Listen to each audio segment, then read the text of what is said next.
are literally shaping the planet. Purpose is the only pathway to a regenerative future. We have a choice to stay with the status quo or to change. What is the point of trying to be just resilient when we can actually innovate? Nice to be here.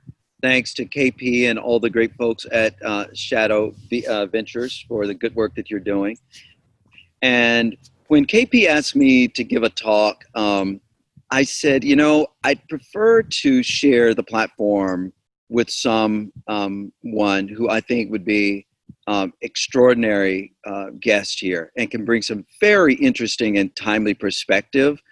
I mean, a lot of the work that's getting done by a lot of the great companies that are participating here, whereas it might be in construction or building a technology, what we realize is that we're all contributing to or detracting from the oneness of life, that there is an intersectionality and a connectedness and an interdependence of all of us in all things. And so the work that Jarid is doing, I mean, really, I want this to be more about him than me in my conversation, but the work that Jarid is doing is exactly at the intersection of people, nature, the places that people create, the systems that people create. And it helps us to think about how powerful we are in the work that each of us is doing to either contribute to a world that works or we're not. It's almost like a zero-sum proposition. You're either contributing or you're not. And so I wanted Jarid to come on board. In full disclosure, Jarid and I have a connection in as much as we're friends, but I am also executive producing the movie that you mentioned, that it is based on his book called Ghetto Plainsman. And it's a phenomenal movie that will be shot likely this year and potentially a series to follow behind it. And we'll talk a little bit more about that. But I'll just now switch over to Jarid and say, hey, Jarid, good to see you. You as well. Good. So it's really funny. We actually didn't plan that we would both be in nature. Why are you in nature and what are you doing out there? Well, I'm here working with a crew. Normally we're based out of Texas and South Florida, but we have an expansion of our ecological health work where we're helping help restore the urban forest as a, you can hear my crew coming in,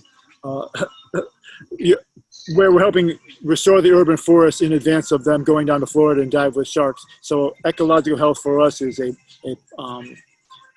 people not just taking, it's the intersection of taking care of your own health, you're taking care of the natural native ecosystem. So they're out there doing some invasive species removal and helping the forest breathe, because you have some of these vines that are choking out the trees like English ivy and all that. And through that, okay. Go ahead. No, I just wanted to ask you, like, fundamentally, so your organization is Great Plains Restoration Council, based in Houston, right? In Fort Worth, Texas. And can you just tell us why you started it and how it relates to the greater world we live in, particularly why and how it relates to the urban environment, which so many people on this conference are involved in building for the urban environment or provisioning for the urban built environment. How did what are you doing and how does it relate? Well, I saw there was a sense of kind of a culture of separateness, and wherever we live, we still live in the ecosystem, and I saw that the extinction spiral that's catching up to all the degradation of the natural world affects us as well. And part of that comes from a lack of participation or even being aware of where we live. I say, so one of the things we do work towards is becoming an ecosystem participant. And rather than just visiting nature, we go out, or just going out to it, it becomes, the natural world becomes part of our own lives through work, through art, through conversations, and even through social work and personal recovery. Okay. And so can you tell us a few of the programs that you do that bring the urban and built world in conjunction with the natural sort of undisturbed world? And again, what kinds of impacts it creates? Yes, so we're right now, our biggest focus through the practice of ecological health is restoration, not incarceration, which helps employ formerly incarcerated young men and women into new green jobs of ecological protection and restoration. And through that, your restoration ecologists are partnered with social workers, so it's one helps the other. And an example would be like in Fort Worth, Texas, which is where our main headquarters is now. Most of the prairie in the United States has been destroyed or devastated, but there is a little bit left of this 10,000-year-old prairie. And so by being aware that this is important, and in that area, it's a prairie city, and we inhabit that as part of our civic identity and protect that, then that helps the whole community. So wait, you're saying that there is a prairie in Dallas or in Fort Worth? Yeah. No way. Well, it's the last of it. The Fort Worth prairie ecosystem, it used to be 1.3 million acres, and there's a few thousand acres left. But this gets to a point of like, instead of, we lost some of it because the state who had owned some of this public land, they called it 2 pieces of dirt, and they sold it for development. Yet it had been expressing itself. You walk through the prairie just like if you walk through the forest, when every step is telling you something about itself rather than us telling them about them. And so paying attention to that safety, that health, that bloodstreams and creek vitality, that makes us realize that we're part of the ecosystem too. And when you're out there in the land of sun, wind, grass, and blue sky, and every step is full of life, and it's a refuge for grassland nesting birds who fly thousands of miles, or the monarch butterflies, or people who just want to shut the car off and walk, something changes in you after about 15 minutes. And that could be said for the natural world anywhere. Okay, so it's interesting. So do you do actual work in the urban and the built environment? Because this is where most of the people listening on this call, they concern themselves for the most part, I think, with things that we would say are in the more densely populated cities of our country. Probably there are some people doing rural stuff as well. But can you talk a bit about how this relates to the built environment? Exactly, because we actually work within the urban world, and the prairie in Fort Worth, Texas is on the back door of 7.5 million people. This urban forest here in West Atlanta is surrounded by the city in West Atlanta, but you have to keep it healthy. And the work is, rather than just seeing it as something that's separate from our own lives, this is critical to the built environment and the health of all people.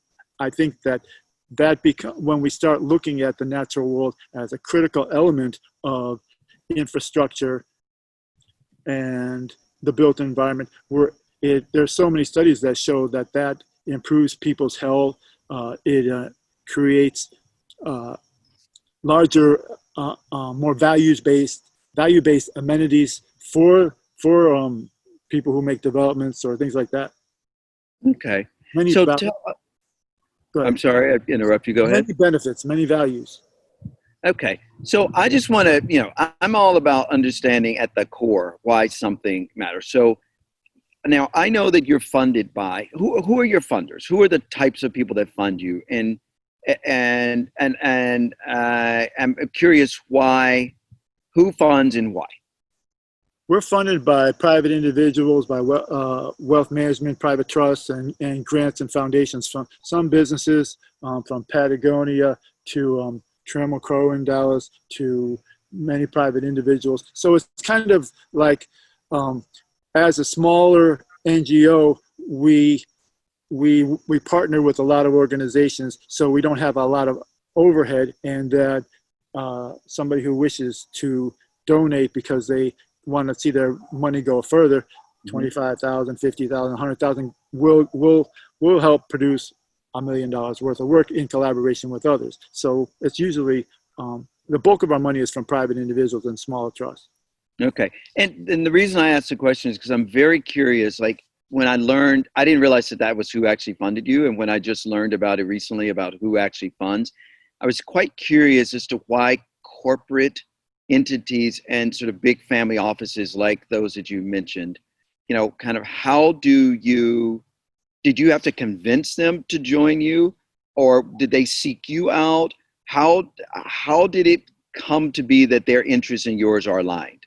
I guess what I'm asking, because I tend to not think of some of those people and names as being kind of earthy crunchy, and you're kind of earthy crunchy. So why do like big family office people and you, what's the common link there?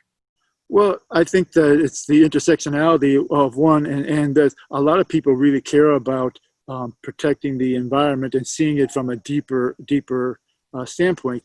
We also address human social issues. So by blending both, helping people and the natural world, it's attractive, and also they know that by working with us, it's good to partner with people. You know, a lot of big foundations, when you look at the whole pie, about maybe 9%, 9 to 10% of giving comes from foundations. So we're partnering with people, it allows them to be part of the work right there. I understand. So as it relates to so a lot of the men and women who are a part of the Shadow Ventures conference, which is a big conference that happens every year, they are involved, as you know, in things related to building and construction and technology and all manner of things related to the built environment. What are some of the things that, if you were in the room with these people as you are now, what are some of the things that you think they should be thinking about that they might not be thinking about, given their power and their place and the influence that they're probably wielding on the built environment? What are some of the key things that you think they could be thinking about that they might not be?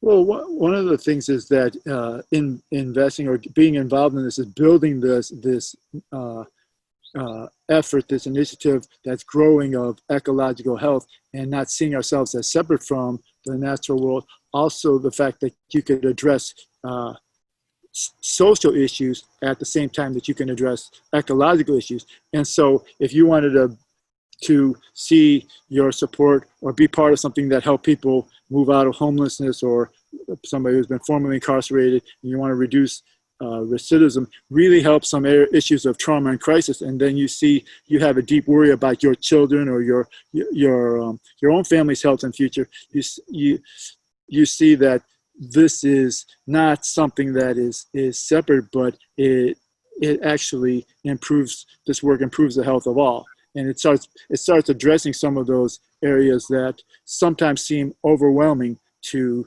people, the ecological problems that don't seem to, that some people feel totally overwhelmed by and that they can't do anything about.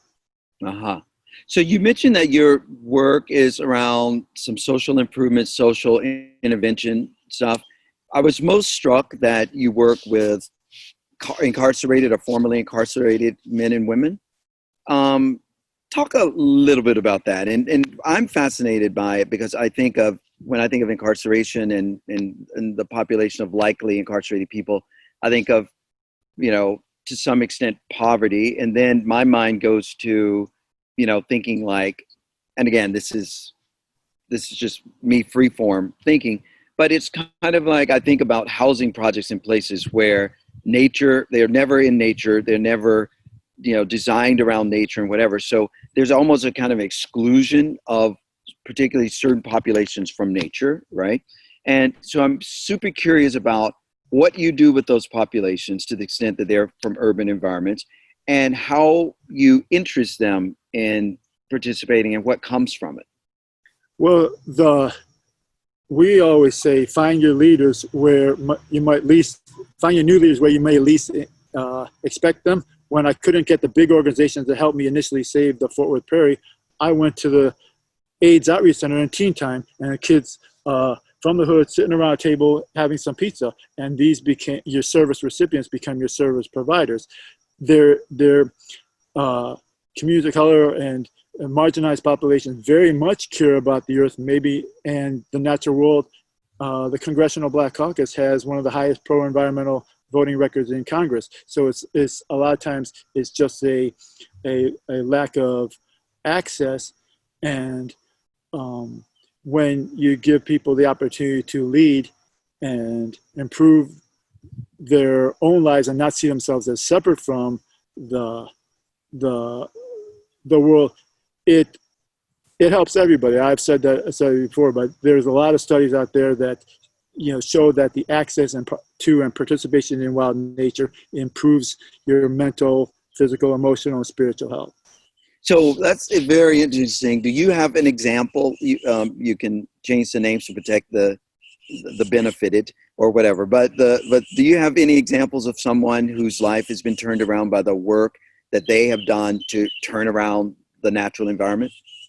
Yes, multiple. When we worked in Houston on the coastal prairie, I went to Pastor Rudy St. John's downtown's homeless shelter, and we end up selecting about 5 individuals that we worked with, and they had all had some rougher backgrounds. And there was one of them, he had multiple, he had a couple of times tried to hang himself. And one time he was just sitting there watching and seeing somebody playing basketball on the street, and he said, "What's the point?" But over a period of time, it helps you build more tenacity by working out there, cutting out the invasives that choke and thorn your life, just like that destroy the ecosystem. It's the same thing that they related to their body, and you build.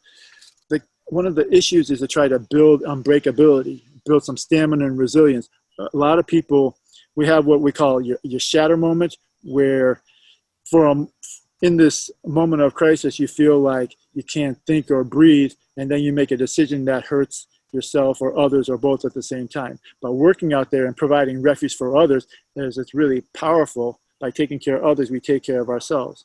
So we've seen, there was another guy, he now owns a food truck business. He started, and he had a couple of felonies, and he still talks about how it had helped him. Right. And so what did he do? He went out into the prairie and planted something? Like, what do they we were planting out invasives, like the Chinese towels down on, and this was in Houston. So, and he went through some of the ecological health programming, and we worked with him, and he said it gave him not only, it's important we like to provide temporary employment, like at $100 a day, and then they go through ecological health practices and principles training that allows them to see the connection between their own body, their lives, their community, and the natural world. So there's consequence of actions, wellness, critical thinking, processing, and adaptation, and this improves both at the same time. And then by paying attention to the expressions of all the others that we share this planet with, then that sets a model. So I read, and I know something about that Vice President Al Gore is a big fan of yours, and that you have worked closely with him as a true patron and a sustainer of the ecological causes. And can you tell us a little bit about what you might have done with him and his work? Well, we've mostly been working with his daughter Karena and the Center for Earth Ethics, and so we've done some work on climate, and they they look at some areas of spiritual focus. So we looked at getting the message out there. She came to Texas, and we did a conference together on how those intersections of areas might not be readily apparent, might impact everybody's lives, and give them specific things they could do. Okay. So I know that we're going to run out of time shortly. I think the clock is sort of ticking here for us. But the as it relates to, I'm going to focus a little bit more, because you know that I have something called Welcome Detroit, which is a kind of a tech-driven, automated housing focused, but not exclusively, on redeveloping and infilling distressed and underinvested neighborhoods, really for the core class, for ordinary American citizens for whom housing affordability is an increasing crisis.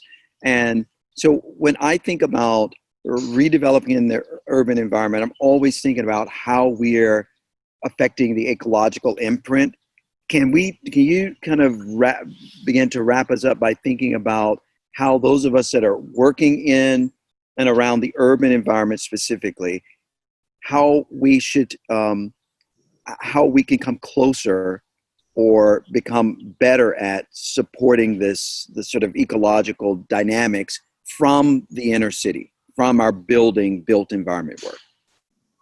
Yes, I think that the first thing would be taking a deeper perspective and breadth of understanding where we actually live, and then if we live like a watershed, we all live downstream, then placing the things that we want to do and build within that ecosystem. So it's not on top of it, but trying to include the things that we do as much as part of the natural world and how it wants to thrive, instead of just smashing on top of it. That's, there's an effort that people are trying to do that around the world. And this way, with a more pointed focus on human health as part of the other things we do, including the natural world, that is a new way of looking at things. Very interesting. So if someone wants to learn more about the work that Great Plains Restoration Council is doing and how the ecological sustenance work, how they can learn more about it in their work practices, how would they reach out and how would they see your work? So our website is, again, it's Great Plains Restoration Council, and our website is gprc.org. And on that, we're excited to announce like our new shark therapy program. These guys are going to go down to Florida and dive with sharks. So the latest expansion of work is helping the oceans. And with 73 million sharks are killed each year, and by giving them a voice and seeing them also as part of our own lives, it is gradually expanding.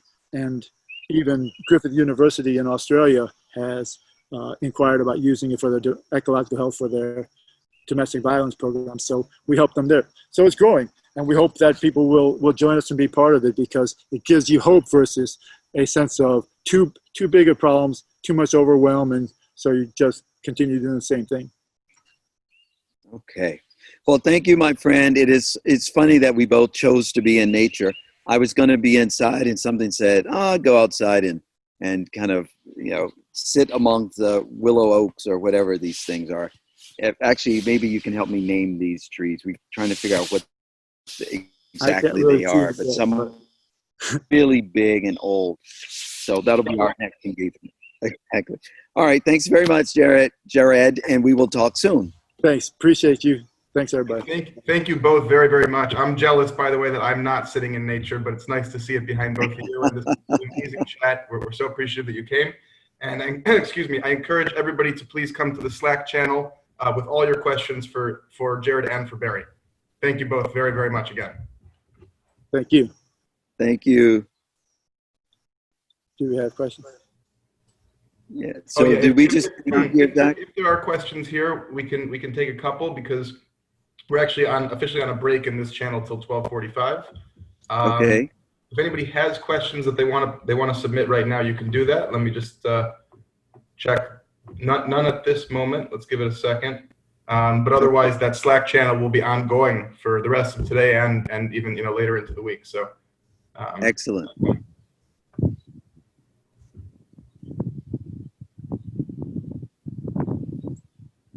Yeah, one thing I want to say is like now 1 in 3. What is it? Used to be 1 in 12 people were experiencing mental distress, and they're saying now 1 in 3. So by getting into this type of work, it's something that helps everybody. That's, God knows we can do it. I think that's why I'm kind of like naturally drawn, like wherever I can, I end up in trying to touch nature, because I think it's the pile on of all the stress. And my body understands that when I'm out here, I'm somehow de-stressing, and it really works. Yeah, and then all the animals and the other life that we share this planet with, they need help too. And by taking care of them in a real world way, that's very powerful because we're part of that and we're helping ourselves at the same time. Right. Absolutely. By the way, a question actually just came into the channel. How does economic development fit into this? They're so focused on thousands of white-collar jobs. Isn't a great ecology an amenity?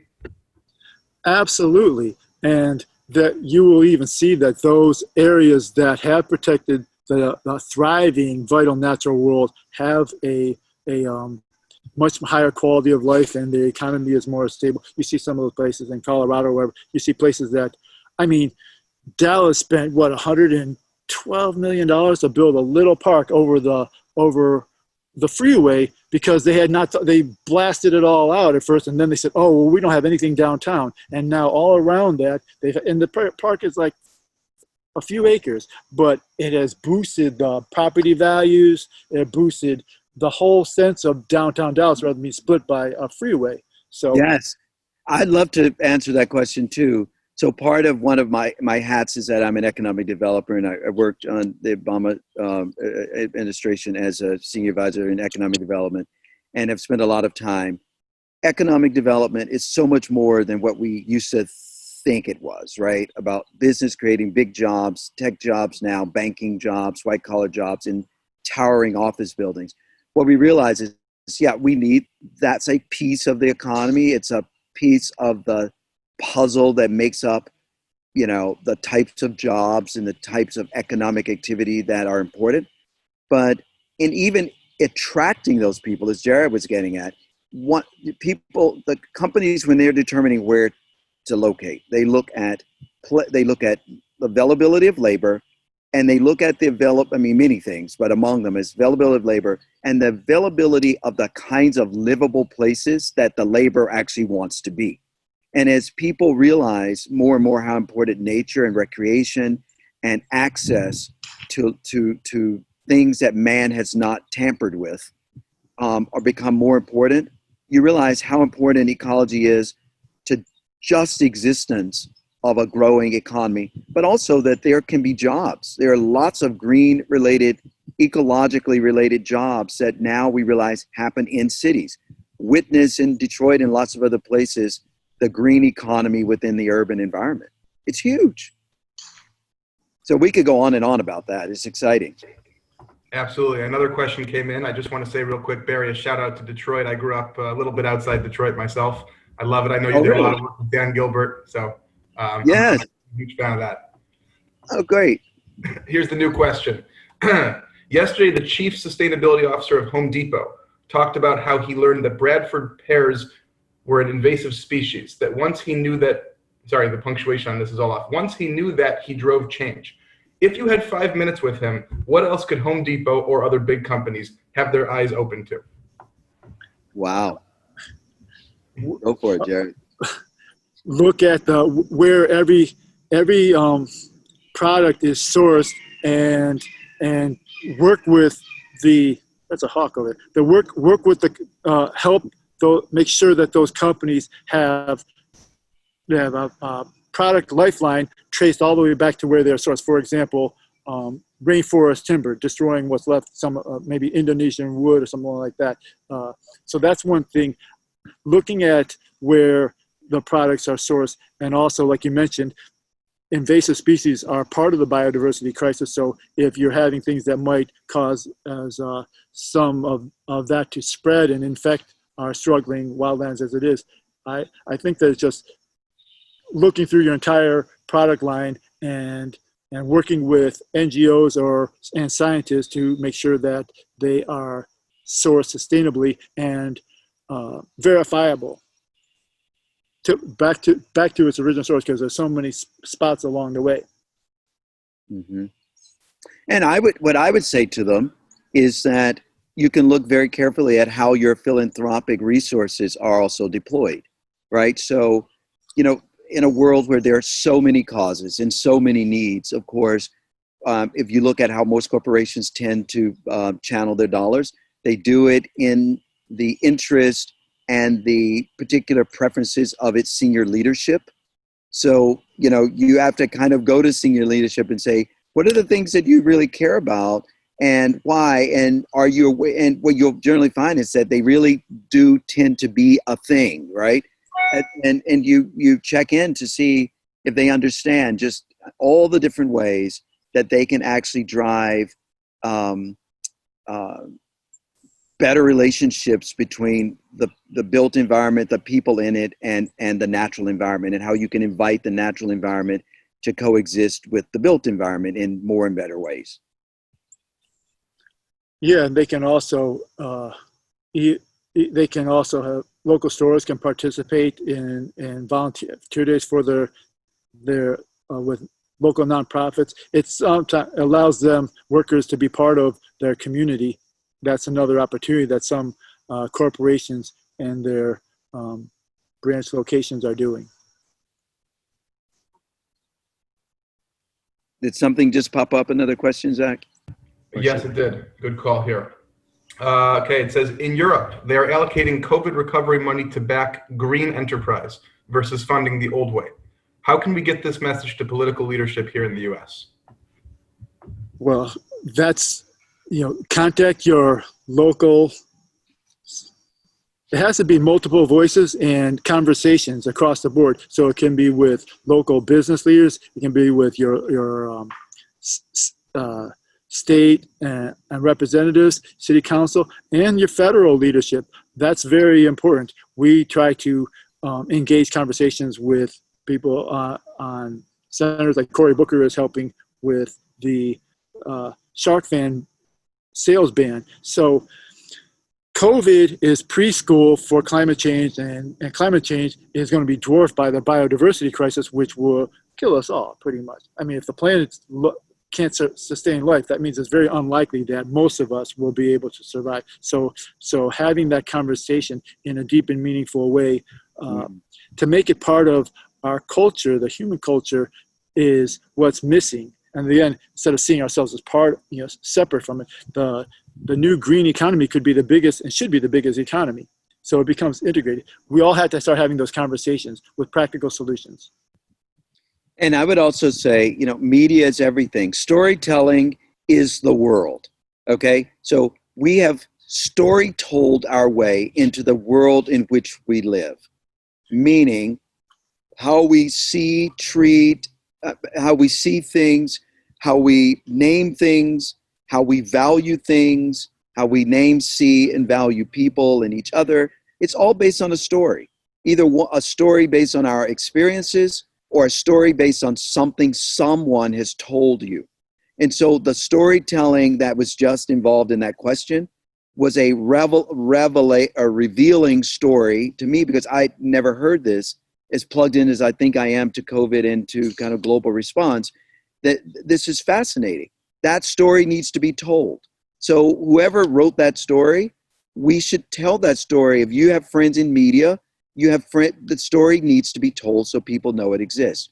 And I happen to be involved in a particular presidential campaign, and I will actually mention this story. Whoever sent it, thank you very much, because I'm going to share it with some people as soon as I'm off of this call.